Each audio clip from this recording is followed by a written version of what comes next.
क्या न्याय का मतलब सिर्फ और सिर्फ कानूनी फैसला होता है या उन संघर्षों और तकलीफों का भी हिसाब होना चाहिए जिनसे आज भी पीड़ित परिवार इन पीड़ाओं से गुजरता है।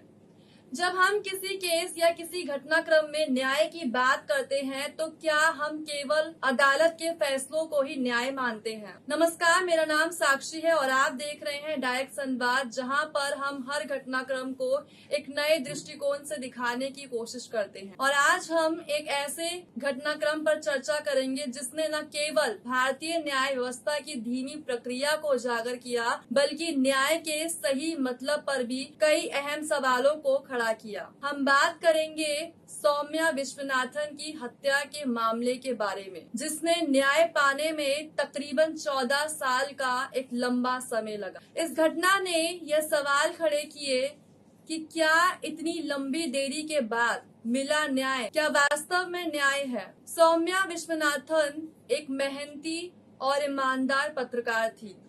उन्होंने महज 26 साल की उम्र में दिल्ली हेडलाइंस टुडे यानी इंडिया टुडे चैनल में क्राइम प्रोड्यूसर के रूप में कार्य करना शुरू किया था।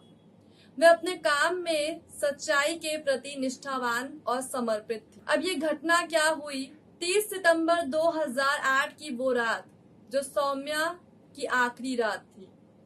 सौम्या अपनी नाइट शिफ्ट खत्म कर दिल्ली लौट रही थी। रास्ते में अचानक उनकी कार पर गोली चलाई गई, जिससे उनकी कार पलट गई और उनकी मौत हो गई।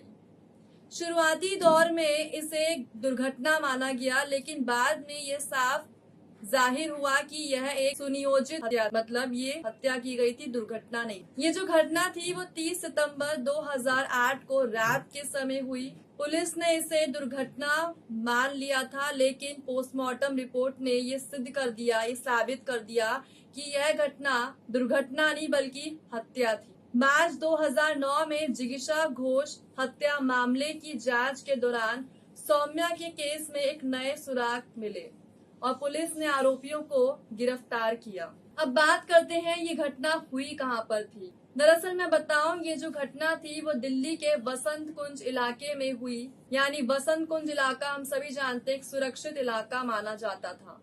लेकिन इस घटना ने एक सवाल ये भी खड़ा किया कि क्या ऐसी जगहों पर भी अपराध हो सकते हैं। अहम सवाल तो ये भी उठता है कि हत्या हुई क्यों। जांच के दौरान ये बताया गया, ये पता चला कि यह हत्या पैसे और लूटपाट के मकसद से की गई थी। जब सौम्या अपनी कार को रुकने से मना किया तो आरोपियों ने गोली चला दी। यह घटना इस बात को भी उजागर दर्शाती है कि अपराधी बिना डर के सड़कों पर वारदातों को अंजाम देते हैं, मतलब उन्हें किसी भी कानून व्यवस्था से डर नहीं लगता। अब बात करते हैं न्याय प्रक्रिया में देरी कैसे हुई। सौम्या के केस में न्याय मिलने में 14 साल का समय लगा। इसके पीछे के कई कारण बताए गए, जिनमें से पहला कारण पुलिस की लापरवाही, यानी शुरुआती दौर में पुलिस ने इस घटनाक्रम को दुर्घटना मान लिया। दूसरा बताया गया सबूतों की कमी, जांच में ठोस सबूतों का अभाव था। गवाहों के बयान और अदालती कार्यवाही में समय लगा। और चौथा जो कारण बताया गया वो ये था कि भारतीय न्याय प्रणाली इस घटना को निपटाने में लंबा समय। माता पिता ने कभी हार नहीं मानी, उन्होंने हर संभव प्रयत्न किए और अंततः साल 2023 में आरोपियों को दोषी ठहराया। लेकिन सवाल ये है कि क्या इतने लंबे इंतजार के बाद मिला न्याय सच में यानी वास्तव में वो न्याय है? क्योंकि 14 साल का इंतजार एक लंबी यातना से कम नहीं थी। और यह सवाल खड़ा करता है कि क्या इस दौरान उनके दर्द और संघर्ष का कोई हिसाब किया जा सकता है। समाज और न्याय प्रणाली पर प्रभाव सौम्या का मामला सिर्फ एक परिवार की लड़ाई नहीं थी, बल्कि यह जो घटना थी वो पूरे सिस्टम पर एक बहुत बड़ा सवाल खड़ा करती है। और वो सवाल ये है कि क्या हमारी जो न्याय प्रणाली है वो समय पर न्याय देने में सक्षम है? क्या पीड़ित परिवारों को इतने लंबे संघर्ष से गुजरना चाहिए? सीख और बदलाव की जरूरत इस मामले से हमें कई महत्वपूर्ण सबक सिखाती है, जिनमें से पहला सबक तो ये है कि पुलिस को शुरुआत से ही मामले को गंभीरता से लेना चाहिए था, ताकि इस केस को और इजीली और आसानी से सुलझाया जा सके। समाज को पीड़ित परिवारों का समर्थन करना चाहिए और सिस्टम में सुधार की मांग करनी चाहिए। सौम्या विश्वनाथन का मामला केवल एक हत्या का नहीं बल्कि न्याय, संघर्ष और हमारी प्रणाली की खामियों का प्रतीक है, जो एक आईना दिखाता है। 14 साल के लंबे इंतजार के बाद जब आरोपियों को दोषी ठहराया गया